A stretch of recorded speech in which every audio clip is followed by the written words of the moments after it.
4টার সময় আমাদের যে রেগুলার নাকা চেকিং হয় চোরাইবাড়ি থানার সামনে, তো চেকিংয়ের সময় একটা বাসের মধ্যে আমরা মোট 7জন রোহিঙ্গাকে আমরা আটক করি। তাদের কথাবার্তায় অসংলগ্নতা দেখা গেছিল। তাদের জিজ্ঞাসাবাদে আমরা জানতে পারি যে ওরা বাংলাদেশ থেকে এসেছে, ওরা গুয়াহাটি যাবে, আগরতলা থেকে এসেছে গুয়াহাটি যাবে।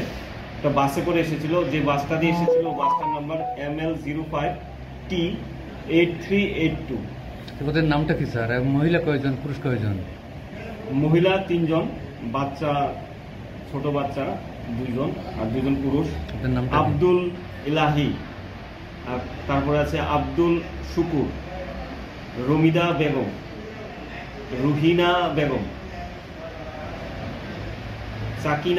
চাকিনা খাতুন।